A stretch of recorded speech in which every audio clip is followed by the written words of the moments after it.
તો હેલો દોસ્તો, જય શ્રી કૃષ્ણ, જય શ્રી રામ, જય દ્વારકાધીશ, જય અંબે. સ્વાગત છે તમારું બધા આપણા ગોસ્વામી પરિવારમાં. આજે છે સાતમ, એટલે ઘાય કરીને અત્યારે નીકળવાનું છે અમારે જવા માટે બહાર ટ્રીપમાં. ક્યાં જવાનું છે તમે જોતા રહેજો. મમ્મી અને ભાભી ઘરે છે કારણ કે કાવ્યાની એક્ઝામ છે એટલા માટે, અને અમે લોકો જઈ રહ્યા છે ફેમિલી ફ્રેન્ડ જોડે. કઈ બાજુ નીકળ્યા છે તમને ત્યાં રૂટિનમાં બતાવીશું. અને ઉતાવળ છે એટલે ફટાફટ બધું મૂકી દઈએ. હા હા, મમ્મીને મૂકેલા છે. તો લેવાનું, ચલો બાય. જેમ બે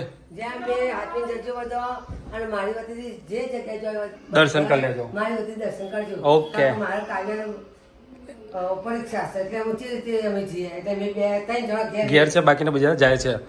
ઓકે, ચલો ત્યારે. હા, બાય. હેલો ગાઈસ, ફાઇનલી અમે નીકળી ગયા છીએ બહાર જવા. તો બધાને સવારના જય શ્રી કૃષ્ણ, જય શ્રી રામ, હર હર મહાદેવ અને જય દ્વારકાધીશ.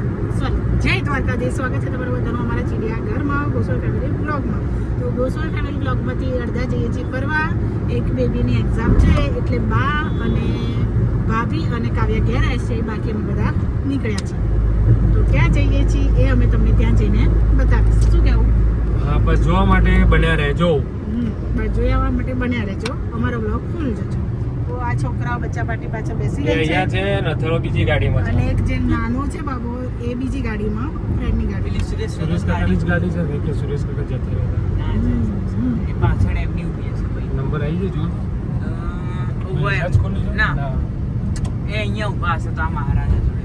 ના નહીં કે નંબર ગાડી હવે આવે. હા, સુરેશ કાકાની જ છે. કઈ અમે લોકો નીકળી ગયા હતા, અડાલત પહોંચી ગયા હતા. અડાલતથી પછી પાછા વળ્યા છે. જુઓ, અડાલત પહોંચ્યા હતા ને ઘેરથી ફોન આવ્યો તો અમારા માહી બેન એના કપડાની બેગ જ ઘેર ભૂલીને આવ્યા.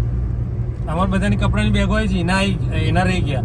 એટલે એવું કહેવા માંગે કે માઈને ના લઈ જાવ. હા, મૂકીને જાઓ. પેલી કાવ્યા ઘેર એકલી છે ને એટલા માટે. તો માહી હું અમે તેમ કહી દે કારણ હું ઘેર જ રહી છું. કેટલું સારું.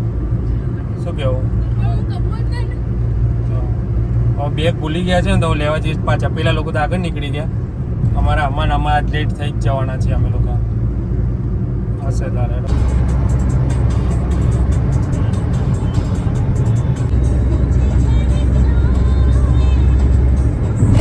તો ગાઈઝ આ લોકો છે ને એકલા અમને મૂકીને ખબર છે અમે આવવાના છે તો એટલી તલપ લાગી ને આ લોકોને. આ લોકો છે ને મોટા મોટા ઠેલા ભૂલી ગયા હતા અને ફરવા નીકળી પડ્યા. તો ચલો પેલા ચા પી લઈએ. હા, ભૂલી ગઈ. એને ખબર જ નથી કે હું ભૂલી નાઈ છે. તો ગાઈઝ અમે લોકો હવે નીકળી ગયા છે પાછા. ચા નાસ્તો નહીં કર્યો, ચા પીને ફટાફટ નીકળી જ ગયા છે અમે લોકો. અને બે ગાડીઓ નીકળી ગઈ આગળ. જગ્યા બદલાઈ જાય. હીરો આગળ આવે છે, મેડમજી પીછે આરામ ઉપર. મારે મોજ કરો ભાઈ. હવે પાછળ બેઠા અમારા મેડમ મોજ કરશે, પાછળ ઊંઘી જશે. ચાલે તમારે. ખરેખર મજા આવે એવું છે કારણ કે અમે બેડ બનાવી દીધો છે. એટલે પહોંચીએ ત્યારે અત્યારે ચા માટે ઊભા રહેતા પણ અમે હાઈલાઇટ નથી કર્યું ક્યાં ઊભા રહેતા. ડાયરેક્ટ પહોંચીને જ તમને બતાવીશું. કન્ટિન્યુ. તો ગાઈઝ ગેસવાળી ગાડીઓનો છે ને થોડી આ તકલીફ રહે. ભાઈ ગેસ પતી જાય ને એટલે થોડી મગજમારી રહે. એટલે અમે આગળ જતા હતા પણ આગળ અમારે એક ગાડીવાળાનો આપણા ફેમિલી મેમ્બરનો ફોન આવ્યો કે ગુજરાત ગેસ બંધ છે. એટલે પાછા એક 100 મીટર જેલા પાછા આવી જાય. જો કે નજીક જ હતા એટલે સારું થયું, પાછા આવી ગયા. વાંધો નહીં, આપણે પાછા જવાની આદત છે ને અમારે એવું થાય છે. સવારનું અમે પાછા આજના સવારના રિટર્ન જ જ્યાં કરીએ છીએ.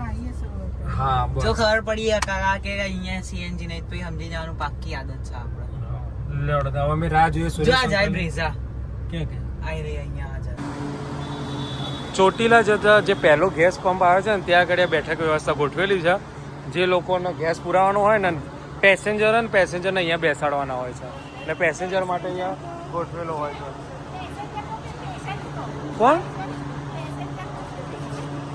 પેશન્ટ? હા, પેશન્ટ માટે બી છે.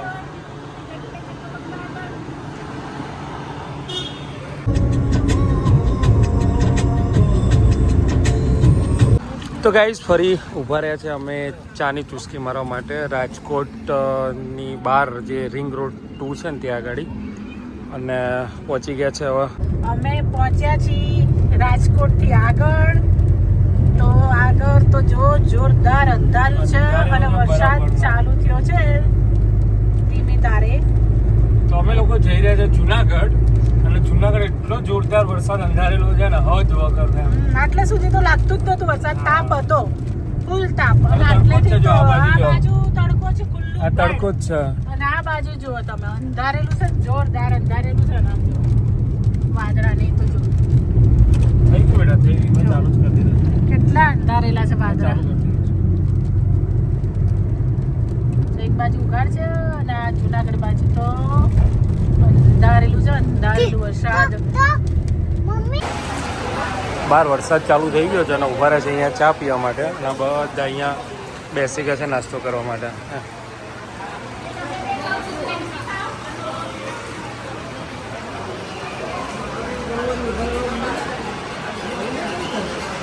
જોરદાર છે, મસ્ત છે. સમોસા મસ્ત છે.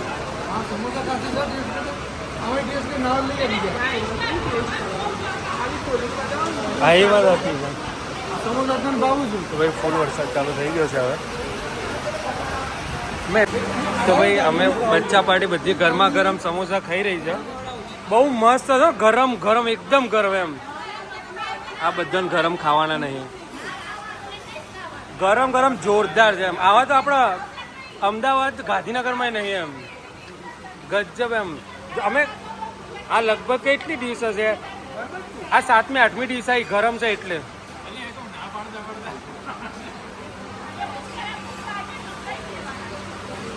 તો ગાઈઝ સમોસા સારા હતા એટલે ખાઈ નાખીએ. ગરમ ગરમ હતા અને વરસાદ પડે છે બહાર જોરદાર, એટલે ગરમ ગરમ સમોસા ખાઈ લઈએ. તો ફાઇનલી ભાઈ વરસાદ ધૂમ પડી રહ્યો છે અને ચાલુ વરસાદ એવો નીકળી ગયા છે અમે ડેસ્ટિનેશન ઉપર જવા માટે.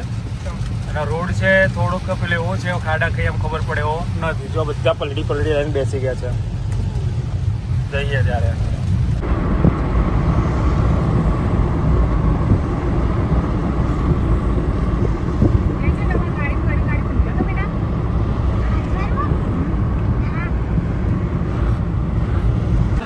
તો ફાઇનલી કઈ જુનાગઢ પહોંચી ગયા ને બેઠા છે જમવા માટે. તો સૌ પહેલાં પેટની ને પછી સેટની હે ને તો એટલે પહેલાં બેસી ગયા છે જમવા માટે.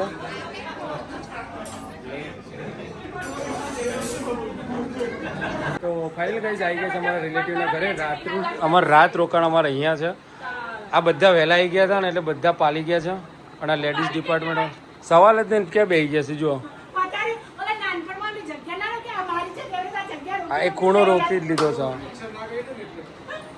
પણ અમારે તો જો જાડા માણસની બાજુ મૂક્યા ને એટલે મચ્છર જાડા માણસ જોડે જ જાય. માર તો માર તો 27.5 છે એટલે મને વાંધો નથી. મારે 30.